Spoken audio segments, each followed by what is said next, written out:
dear friends. Welcome back to the channel, where we talk about living well, staying healthy, and embracing life joyfully, especially as we step into our golden years. Today, I want to have a heart-to-heart conversation about something many of us face, but not many of us like to talk about.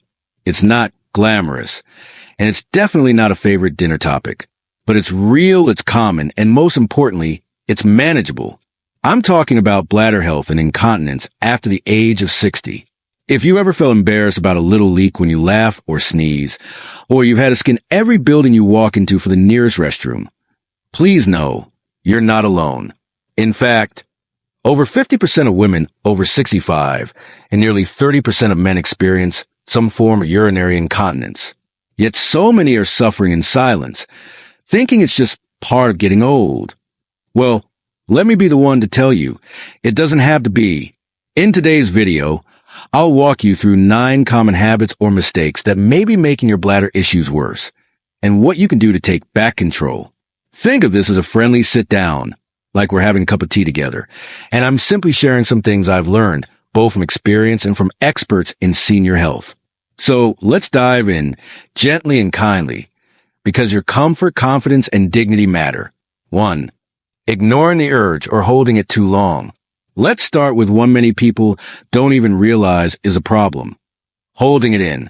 You might think, I don't want to keep running to the restroom, so I'll just wait a bit longer. But doing this regularly actually weakens your bladder muscles over time and can send mixed signals to your brain about when it's truly time to go. Your bladder isn't a steel tank. It's a muscle. And like all muscles, if it's overstretched too often, it loses strength and control. So, one of the kindest things you can do for your body is listen to it. When nature calls, answer. 2. Drinking too little water. This one surprises people. If I leak, shouldn't I drink less? You might ask. But that's actually the opposite of what you should do. When you don't drink enough water, your urine becomes more concentrated. This irritates the bladder lining and can actually make incontinence worse. So yes, staying hydrated is still essential. You don't have to gulp gallons, but sipping water steadily throughout the day keeps your system working the way it should. Aim for about 6 to 8 cups of water and talk to your doctor if you're unsure about what's right for your condition. 3. Drinking the wrong things, especially before bed. Now, while staying hydrated is important, what you drink and when is just as critical. Caffeine, alcohol, and carbonated beverages can all irritate the bladder. They act as diuretics, increasing urine production and creating more urgency. So, if you're dealing with nighttime trips to the bathroom or leaking during the day, take a look at your drink habits. Limit coffee, tea, and sodas, especially in the afternoon and evening. Avoid alcohol close to bedtime. Instead, opt for water, herbal teas like chamomile or peppermint, or warm milk before sleep. It's not about giving up your favorite drinks completely. It's about knowing what your body can tolerate and being kind to yourself with those choices. 4. Constipation and straining during bowel movements. You might not think your bowels have anything to do with your bladder, but they are neighbors in your lower abdomen and they share the same muscles. Chronic constipation and frequent straining can put pressure on your pelvic floor, weakening the muscles that help control urine flow. So if you're struggling with incontinence, also check in with your bowel habits. Make sure you're eating plenty of fiber, fruits, veggies, whole grains, staying hydrated, moving daily. Even gentle walking helps digestion. This small shift can bring big relief for both systems. 5. Skipping pelvic floor exercises, aka Kegels. Pelvic floor muscles are like the unsung heroes of our bodies. They hold up your bladder, bowel, and uterus, and when they're strong, they help you stay dry and in control. After 60, especially for women post-menopause or men with prostate issues, these muscles often weaken. But the great news? You can strengthen them at any age. Pelvic floor exercises, also known as Kegels, are simple, private, and powerful. All you have to do is tighten the muscles you'd use to stop urinating midstream. Hold for 5 seconds and release. Do this 10 times in a row, 3 times a day.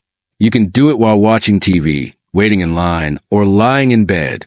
Stick with it for a few weeks, and you'll notice a difference. 6. carrying excess weight. Now, this is a sensitive one, and I want to speak about it with gentleness. Extra weight around the belly puts pressure on the bladder and the pelvic floor. Over time, that pressure can increase leaks, urgency, and nighttime trips. If you're carrying extra pounds, you are still worthy of love, respect, and joy. But if incontinence is making your life difficult, losing just 5 to 10% of your body weight can lead to measurable improvements. This doesn't mean a strict diet. It means moving more, eating mindfully, and caring for your body the way it cares for you every day. 7. Lack of movement and sitting too long. Too much sitting, especially in one position for long periods, can reduce circulation to the pelvic area and weaken supporting muscles. If you spend most of your day in a chair or on the couch, try adding in small, gentle stretches every hour. A walk around the block, standing during TV commercials, or doing light yoga can all help your pelvic muscles stay active. Movement also improves bladder function and helps regulate bowel movements, which, as we said earlier, also affect incontinence. Even a little activity each day is better than none. 8. Smoking or living with smokers. Tobacco is not a friend to your bladder. Smoking can cause chronic coughing, which over time puts strain on your pelvic floor muscles. Even secondhand smoke exposure has been linked to bladder irritation and overactivity. Quitting isn't easy, I know, but if incontinence is making your life harder, cutting back or quitting altogether can be one of the most powerful steps you take. And remember, it's never too late to change. Support groups, nicotine replacements, and your doctor can all help you along the way. 9. Not talking to a doctor about it. Here's the truth. You don't have to live with leaks, and you don't have to guess about what to do next. There are specialists, urologists, pelvic floor therapists, geriatric care providers, who are trained to help people just like you find relief. From bladder training to medications, exercises, or lifestyle changes, you have options. So, don't let embarrassment stop you. You deserve to feel confident, clean, and in control of your body, even if it's just bringing it up at your next checkup. Take that brave step. Your future self will thank you. So, my friend, let me leave you with this. Getting older is not about decline. It's about becoming wiser, stronger, and more in tune with what your body needs. Yes, bladder challenges may be part of the journey, but they do not define you. You are still capable. You are still vibrant. And you are still beautifully you. If this video gave you even one new idea or comforted your heart, I'd love for you to share it with someone else. Maybe a sister, a friend, a spouse, someone who needs to know they're not alone. And as always, I'm here every week with new ways to live well, love more, and age with grace. Take care of yourself. Be gentle with your body. And tonight, may your sleep be dry, deep, and full of peace. Until next time, stay blessed, stay wise, and stay wonderfully you.